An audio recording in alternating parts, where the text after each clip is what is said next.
वज़ीर-ए-आज़म की बलूचिस्तान में पायदार अमन के लिए ग्रैंड डायलॉग की तजवीज़। शहबाज शरीफ कहते हैं कि बलूचिस्तान के मसाइल हैं और उनका हल सिर्फ बातचीत में है। मसाइल की आड़ में बंदूक उठाने वाले मुहिब्बे वतन नहीं हो सकते। जो कुछ हो गया सो हो गया, अब बैठ कर बातचीत करना होगी। बलूचिस्तान के वसाइल पर पहला हक सूबे के अवाम का है। पाकिस्तान की तरक्की तब ही मुमकिन है जब चारों सूबे मिलकर चलेंगे। उन्होंने कहा कि बलूचिस्तान और खैबर पख्तूनख्वा में दहशतगर्दी के पीछे दुश्मन ममालिक हैं। फितनाल खवारिज और फितनाल हिंदुस्तान दुश्मन से वसाइल हासिल कर रहे हैं।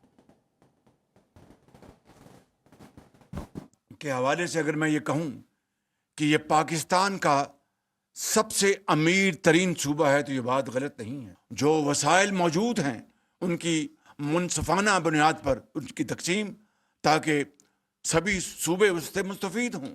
लेकिन मसाइल की आड़ में अगर बंदूक उठा ली जाए तो वो कोई मुहब्बे वतन पाकिस्तानी नहीं कर सकता। बलूचिस्तान में दहशत गर्दी हो रही है और इसी हवाले से KPB में दहशत गर्दी हो रही है। अफवाज पाकिस्तान, लॉ इन्फोर्सिंग एजेंसीज इन दहशत गर्दियों के साथ दिन रात नबरदाज़ है। फील्ड मार्शल आसिफ मुनीर से मैंने मशवरा किया और हम दोनों ने यकजुबान कहा ये जो तेल की और पेट्रोल की कीमत कम हुई थी, ये साल पुरानी बात है, 1.25 साल, तो उनको इसके ऊपर पाकिस्तान के चारों सूबों का हिस्सा था, उसको हमने रिटेन किया और बलूचिस्तान की जो सड़क है जिसको खूनी सड़क को अमन की सड़क में तब्दील करने के लिए हमने फैसला किया। It's never too late. जो कुछ हो गया। आज भी हम उन मसाइल को सामने रखकर हमें ग्रैंड डायलॉग करें।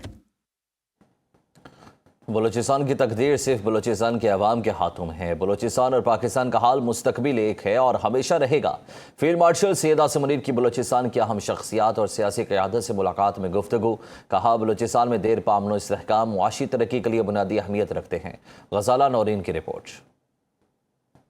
फील्ड मार्शल सैयद आसिम मुनीर की बलूचिस्तान की अहम शख्सियात और सियासी क़यादत से मुलाकात। ISPR के मुताबिक फील्ड मार्शल का कहना था कि पाकिस्तान और बलूचिस्तान का हाल और मुस्तकबिल एक है और हमेशा के लिए एक रहेगा। गैर मुल्की एजेंडे पर काम करने वाले अनासिर सूबे की तरक्की और अमन में रुकावट नहीं बन सकते। फितनाल खवारिज और फितनाल हिंदुस्तान के अज़ाइम को नाकाम बनाया जाएगा। ISPR के मुताबिक आर्मी चीफ और chief of defence forces field marshal Syed Asim Munir ने कहा कि बलूचिस्तान का मुस्तकबिल पाकिस्तान से जुड़ा है। पायदार अमन के बगैर इक्तसादी तरक्की का ख्वाब शर्मिंदा ताबीर नहीं हो सकता। सूबे की हकीकी और पायदार तरक्की के लिए वाज़े कौमी बयानिया और देरपा अमन बुनियादी जरूरत है। गैर मुल्की एजेंडे पर काम करने वाले अनासिर बलूचिस्तान की तरक्की और अमन की राह में रुकावट नहीं बन सकते। फील्ड मार्शल ने बलूचिस्तान के नौजवानों को पाकिस्तान का बसलाहियत असासा करार देते हुए कहा कि नौजवानों को बाख्तियार बनाना और उन्हें आगे बढ़ने के मौके फराहम करना पायदार तरक्की का महवर है। इस मौके पर मोअज़्ज़िज़ीन बलूचिस्तान ने कहा कि रियासत और अवाम मिलकर हर किस्म की गैर मुल्की साजिश और मनगढ़ंत प्रोपेगेंडे को मुस्तरद करेंगे। उन्होंने कौमी इत्तेहाद को दुश्मन के बयानिए को शिकस्त देने का मुअस्सर जरिया करार दिया।